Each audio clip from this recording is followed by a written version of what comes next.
Destin mécanique.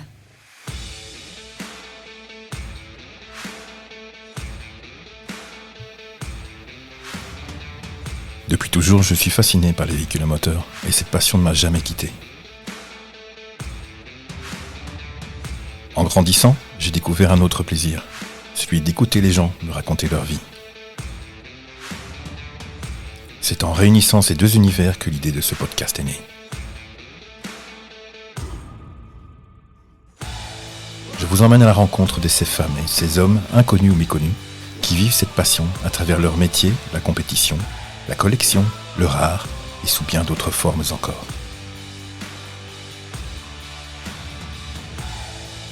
Laissez-moi vous partager ces parcours captivants, remplis de défis, d'émotions et parfois de nostalgie. Je suis Laurent et vous écoutez Destin mécanique.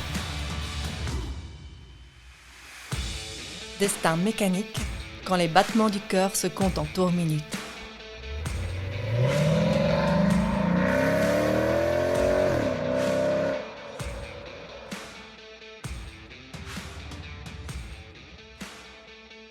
Bonjour à toutes et à tous et merci de prêter l'oreille à ce nouveau numéro de Destin mécanique, le podcast 100% passion et 100% moteur. Cet épisode un peu particulier est en fait une suite de l'épisode 10 où je vous partageais ma rencontre avec Franck alias Motobriche qui revenait de son périple de près de 90 jours et 22 000 km vers Cape Town en Afrique du Sud. Alors que Franck quittait la Belgique le 2 janvier 2026, presque dans l'anonymat le plus complet, la magie des réseaux sociaux et la qualité des stories proposées chaque jour par Franck a fait que le nombre de followers s'est mis à grimper encore plus vite que le compteur kilométrique de son Africa Twin. À peine revenu chez lui, il a eu l'idée de mettre sur pied une rencontre avec sa communauté, non pas pour surfer sur la vague du succès, mais pour consolider les liens qui s'étaient créés avec les personnes qu'il suivait. Cette rencontre a lieu le 16 mai 2026 et j'en ai profité pour tendre le micro aux personnes présentes et recueillir leurs impressions sur cette aventure. Nul doute que Franck sera ému en entendant certains témoignages sur ce que les gens ont pu ressentir à travers son aventure à lui. Je remercie vraiment ces personnes d'avoir accepté de répondre à mes questions. Merci à Franck de m'avoir encore accordé du temps malgré les nombreuses sollicitations ce jour-là. Et un très très grand merci à une personne très importante pour Franck qui veut rester dans l'ombre mais qui a accepté elle aussi de répondre à mes questions. Tout cela est à découvrir dans ce nouvel épisode de Destin mécanique et je ne peux que vous recommander d'écouter ou de réécouter l'épisode 10 et bien sûr de retrouver tous les autres épisodes sur Spotify, YouTube et de nombreuses autres plateformes de diffusion. Je vous souhaite donc une bonne écoute de ce nouvel épisode et je vous dis à très bientôt pour un nouvel épisode de Destin mécanique, le podcast 100% passion et 100% moteur. Donc je m'appelle Laurent, je roule en Africa Twin. Donc moi j'ai flashé quand j'ai vu. Je savais pas que c'était Franck, moi c'était Motobriche. D'ailleurs il n'a pas expliqué pourquoi il s'appelle comme ça. Je toujours trouvé ça bizarre. Mais un Belge qui partait en Afrique, moi j'avais acheté mon Africa Twin en rêvant de ça. Et grâce à lui, je me rends compte que je le ferai jamais parce que c'était une telle épreuve que voilà, je chercherai un autre format que ça, plutôt aller en avion sur place et prendre des petites motos locales comme j'étais en train de discuter avec mon ami là. Oui. Mais oui, et comme je disais tout à l'heure, je suis très impressionné par la cadence qu'il a eue, les voyages qu'il a fait. Et en même temps, je dirais que c'est pas du tout mon trip. J'ai découvert aujourd'hui que ce qu'il aimait, c'était vraiment rouler. Moi, j'adore l'Afrique et donc j'aime bien prendre mon temps et j'aime bien le côté arriver dans un village et être invité dans une cahute, une famille et voilà. Mais c'est chouette d'entendre des expériences différentes et voilà. Donc à un moment donné, il hésitait à prendre la pirogue. Moi, je vais en Afrique pour foutre ma moto sur les pirogues. J'adore ça et effectivement, ça fait partie du trip. On négocie pour pouvoir mettre sa moto et puis il y en a une deuxième, une troisième. Les gens mettent des sacs de riz et on se retrouve à une vingtaine sur une pirogue qu'on devait prendre seul. Moi, je trouve ça génial. Donc voilà. Est-ce qu'éventuellement ça a modifié votre envie de voyager ou ça vous a donné une idée tout simplement de voyage, de road trip un peu à la Franck ? Oui, mais je me suis rendu compte que c'est un fameux budget, que c'est un temps. Là, il a remercié sa femme, mais je ne sais pas comment moi je négocierais ça avec ma femme. Et le boulot, il faut arriver à s'extraire tout ce temps. Ça fait rêver beaucoup de monde et je trouve que le format qu'il a eu, de pouvoir le suivre au jour le jour, on vit un peu un rêve. Enfin, on vit l'expérience. Oui. Après, on sait un peu où on va mettre les pieds, l'essence, où on la trouve, où on peut loger, l'état des pistes, la météo qu'il rencontre. Il est parti à une saison où je pense qu'il savait que jusqu'en Guinée, il ferait sec. Ouais. Et c'est quand même aussi très, très chouette. Donc voilà, je trouvais ça passionnant de le suivre. Et par contre, c'est pas la même chose de le suivre sur un tour comme il l'évoque. Ce sera sans doute moins mon trip où voilà, à un moment donné, s'il devient juste blogueur, ce ne sera pas nécessairement mon trip. Moi, c'était découvrir l'Afrique avec lui. Je pensais qu'il allait nous annoncer, je réfléchissais aux destinations du genre. Et alors, je m'étais dit l'Amérique du Sud, parce qu'à niveau politique, où est-ce qu'on peut encore aller? Aux États-Unis, c'est compliqué. L'Asie, la Russie, tout ça, on peut oublier. Donc, je pensais qu'il aurait annoncé une espèce de voyage en Amérique du Sud. Enfin, voilà, ça, c'est une petite parenthèse. Mais... C'est peut-être un message qu'on peut lui faire passer. Franck, l'Amérique du Sud. Les gens veulent te voir en Amérique du Sud. Oui, je pense que ce serait passionnant de le suivre sur ce format. Mais il disait que c'était éprouvant parce que c'est 1h30 tous les soirs. Ouais. Mais ça, je ne sais pas comment il fait. Il est le seul à le faire, à mon avis, d'ailleurs. Un dernier petit mot, la moto, ça représente quoi pour vous? Eh bien, je me suis souvent posé la question, je ne me sens pas très motard. J'ai une moto, je fais 8000 km par an, mais c'est surtout pour aller au boulot et rêver pour voyager. Ouais, de temps en temps, un voyage. Mais je viens rarement rouler en Ardennes. Mais donc, des voyages comme ça, moi, je trouve ça passionnant. Merci beaucoup. Alors, Alex Robin, je n'aurai pas la même éloquence. Je suis un ancien motard amateur, sans le permis. Ce qui paraît un peu bizarre, mais bon, dans les années 80, j'utilisais souvent les motos de mon frère, donc des XLR 600, des R650 sans permis, c'était une autre époque. Et vraiment, en suivant son blog, il m'a remis le pied à l'étrier parce que j'ai eu beau faire des voyages à vélo, traverser la Corse, traverser l'Atlas en vélo. Le fait de le revoir dans ses blogs, ça m'a vraiment... remis vraiment dans le bain de la moto et dans la liberté qu'offre la moto. Oui. Et voilà, donc le prochain objectif, c'est déjà de passer mon permis. Et puis, oui, à 55 ans, je précise. Mais je sens une passion, le feu n'était pas éteint, voilà, et il a rallumé ça sérieusement. Une envie de road trip, un rêve? Descendre jusqu'en Mauritanie en moto à partir de la Belgique, chose de simple, pas trop technique. Et alors la traversée de l'Atlas, des choses assez basiques, mais et voir le désert évidemment. Donc tout ça, ça me rappelle les années 80 avec le début du Paris-Dakar, les frères Marot. Oui. Enfin, toutes des choses qui sont passées en tête et qui ont ressauté comme ça d'un coup grâce à lui, ou de sa faute peut-être. Mais voilà, je sens que la passion est prête à revenir. On vous le souhaite en tout cas. Merci beaucoup.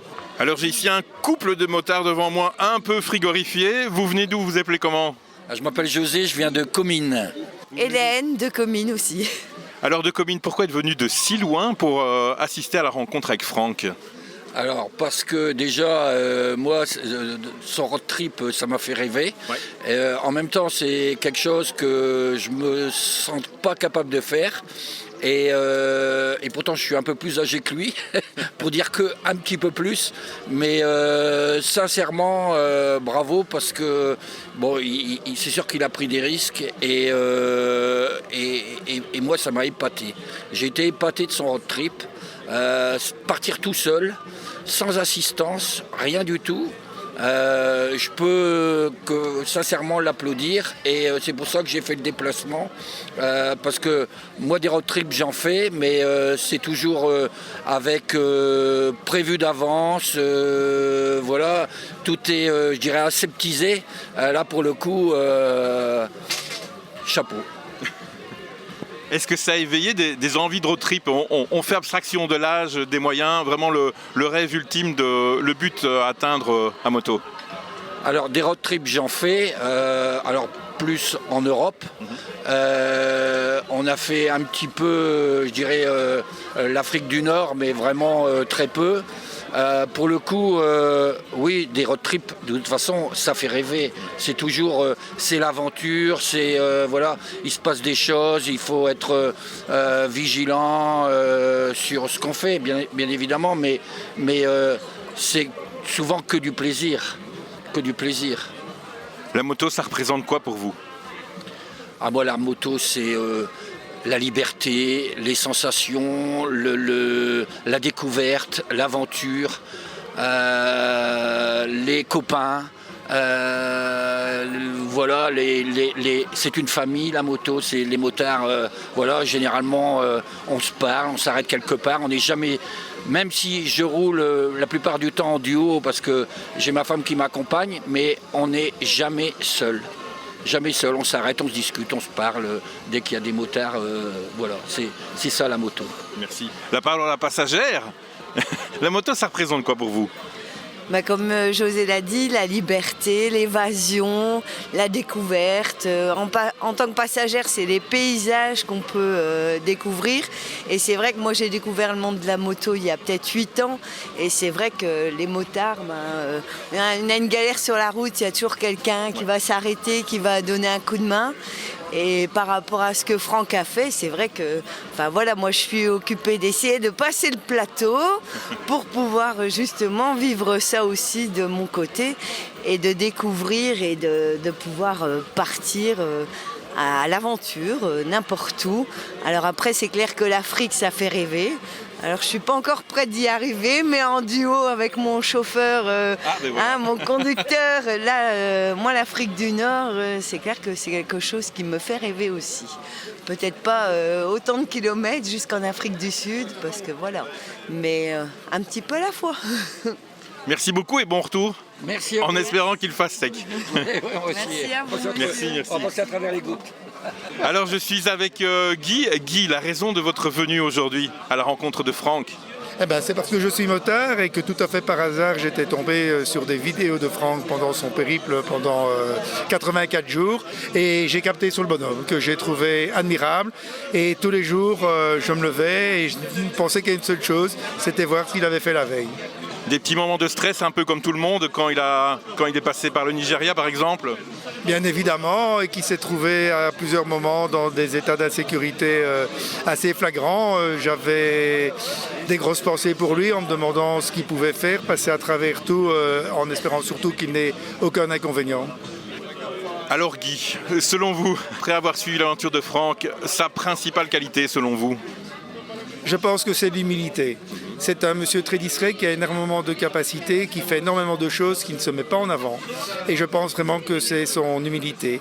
Il y a une petite anecdote, c'est que je le suivais depuis un petit temps. Il était dans un passage où il avait un coup de mou et je lui ai envoyé un message et il a répondu. Et là, j'étais tout étonné, perdu dans la masse des followers. J'ai eu une réponse instantanément. J'ai adoré. La moto, qu'est-ce que ça représente pour vous? La liberté. Non, un mot, la liberté. C'est propre et net. Merci beaucoup en tout cas. De rien, merci. Alors toujours à la rencontre des personnes qui sont venues à l'événement de Franck, j'ai en face de moi un motard qui vient de loin. Vous appelez comment? Didier. Et vous venez d'où? De l'Aube, de la France. En kilomètres, ça représente combien? 330 km. Et la motivation pour venir et faire ces 330 km sous la grisaille belge et rencontrer Franck? Rencontrer quelqu'un qui m'a fait rêver, quelqu'un qui m'a remis sur la route. Ah oui. Carrément. Carrément. Ça faisait très longtemps que j'avais pas roulé autant. Ça faisait 1 an au moins. En fait, la maladie m'avait arrêté, oui. Et lui m'a remis sur la route. C'est un rêve. En fait, c'est la vérité. Je roulais très très peu, juste autour de chez moi depuis quelques temps. Et puis en fait, j'ai rencontré ce bonhomme-là par l'intermédiaire des réseaux. Et puis on a un petit peu communiqué, et puis un petit peu plus. Et puis en fait, son voyage, moi, m'a fait dire, faut jamais arrêter. Et puis en fait, du coup, j'ai pas arrêté grâce à lui, et puis grâce à la passion, et voilà. Donc du coup, c'est pas quelques gouttes de pluie qui devaient m'arrêter et m'empêcher de venir le voir aujourd'hui. Et pourquoi l'inspiration vous est venue comme ça de Franck, alors qu'il y a énormément de gens qui font des road trips et qui les partagent sur les réseaux sociaux? Qu'est-ce que Franck a de plus? Son naturel, son instinct, son naturel et ce voyage qui venait de nulle part. Moi, il s'est tombé complètement par hasard. J'ai vu un vrai bonhomme qui s'est dit tiens, je fais ça, je prévois pas tout et je rencontre les gens naturellement. En fait, moi, c'est ça. C'est ce côté naturel et puis son accent incroyable. Moi, ça m'a fait rêver. C'est la façon dont il parlait aux gens et tout ça. Voilà. Ce côté gentil aussi. On sent une bonne personne, une belle personne. Et moi, voilà, ça m'a touché. Et vous maintenant, un rêve, une envie d'aller voir ailleurs et loin en moto? Alors loin, je sais pas, mais longtemps. Un Tour de France par les frontières. Ah oui. Donc il y a à peu près 9000 km. Ouais, 8700, j'ai regardé. Il est prêt, je suis prêt à partir. Ah ben, c'est tout ce qu'on vous souhaite. Merci beaucoup et bon retour en tout cas. Merci à vous, merci de votre gentillesse. C'est très chouette. Quelle moto? Alors je suis maintenant avec une personne tout à fait spéciale pour Franck. Vous pouvez vous présenter en quelques mots? Donc je m'appelle Marie, je suis l'épouse de Franck depuis maintenant 5 ans. Comment vous avez vécu cette expérience, cette aventure à distance avec le statut qui est le vôtre? C'était son plaisir de partir et je pars toujours du principe que dans la vie il faut faire ce qu'on a envie de faire. Donc je ne me voyais pas du tout le priver de ça. Et j'ai toujours eu confiance en lui. J'ai jamais eu peur. Beaucoup de gens me disaient oui c'était chaud aujourd'hui, il y a eu ça. J'ai jamais eu peur pour lui parce que je sais qu'il est très très débrouillard. La seule chose pour laquelle j'étais un peu stressée, c'est qu'il n'aille pas jusqu'au bout et que pour lui, ce soit un échec. C'est la seule chose qui m'a fait peur. C'est ça. Par rapport à tout ce qu'il a pu vivre là-bas, je savais que... Je me suis dit, au pire, il y en a un qui arrive avec une mitraillette, il tape la deuxième, il met les gaz et il partira. je savais qu'il y arriverait. Ça, c'était... Voilà. Mais je ne lui ai jamais dit qu'il me manquait. Parce que je savais que si je lui disais... Le dernier mois était très dur. Le premier, j'étais contente parce que voilà, on fait plein de trucs avec les copines. Et le dernier mois, j'avais qu'une envie, c'était de lui dire j'ai envie que tu rentres, mais je sais alors il serait rentré. Donc je lui ai jamais dit. Merci beaucoup. Ben, merci aussi. Alors Franck, je t'extrais 5 minutes de ta foule de followers. Tes premières impressions avec cette journée de rencontre qui se termine? Je suis super content. J'ai vraiment de l'émotion quand je faisais mon petit discours. Par moment, j'ai dû un peu gérer parce que il y a un rassemblement de passionnés, il y a de la bienveillance, c'est chaleureux et tout ça m'arrive juste parce que je partage ma passion. Alors c'est génial, je suis très content. T'écouteras dans l'épisode du podcast les avis des gens, mais ce qui ressort et qui était très touchant, c'était Franck, c'est l'humilité, c'est la simplicité, c'est un vrai gars avec des vraies belles valeurs. Est-ce que c'est le message que tu voulais faire passer ou tu es comme ça et c'est passé comme ça? J'étais pas du tout comme ça avant, j'étais justement très orgueilleux. Alors je dis pas que je le suis plus, sinon ce serait pas humble justement. Mais j'essaye chaque jour de m'améliorer et d'être moins orgueilleux. Mais aussi l'Afrique m'a donné des bonnes leçons et m'a appris à moins juger. Et voilà, c'est comme ça que ça est arrivé, quoi. Ta moto, elle en est où? Ma moto, elle est toujours à Rotterdam. Donc le conteneur a été déchargé du bateau. Maintenant, le conteneur doit être amené à l'entrepôt du gars avec qui j'ai un contact. Et ensuite, ils doivent ouvrir le conteneur, décharger la moto, la dédouaner. Et ensuite, je pourrai aller la rechercher. Donc, maximum 10 jours, normalement, je pourrais récupérer la moto. Alors la suite, tu as annoncé un projet, évidemment, on ne va pas spoiler, mais le podcast sortira bien après, à mon avis, ton annonce de projet. Donc j'ai le projet au mois d'août de participer aux 12 heures de la Chinelle, qui est une course d'endurance moto à travers des prairies et des bois. La particularité de l'épreuve, donc, c'est qu'on démarre à minuit et ça dure jusqu'à midi. On participe normalement à 3, on fait des relais toutes les heures. Et moi, comme j'aime les défis, j'ai demandé la permission aux organisateurs pour participer en solo. Et donc je vais participer en solo. Donc ça va être un défi plutôt sportif. Donc ça implique une belle préparation physique et matérielle qui va commencer, je suppose, maintenant. Tout à fait, la préparation physique, elle a déjà commencé depuis que je suis rentré de l'Afrique, puisque je vais courir. J'allais déjà courir avant, mais je me suis remis un peu en forme. Mais là, je vais vraiment devoir retourner sur les circuits, m'entraîner, parce que évidemment, il faut travailler tous les muscles qui travaillent quand tu roules en enduro, quoi. Une idée de la machine ? Alors j'ai une idée de la machine, mais c'est pas encore confirmé. Donc je vais être sponsorisé, mais comme c'est pas encore confirmé, je préfère pas l'annoncer maintenant. Franck, l'aventure continue ? L'aventure continue, elle continuera, et merci à toutes les personnes qui sont venues aujourd'hui. Ça fait super plaisir. Merci beaucoup, Franck. Merci à toi aussi, Laurent. Destin mécanique, quand les battements du cœur se comptent en tours minutes.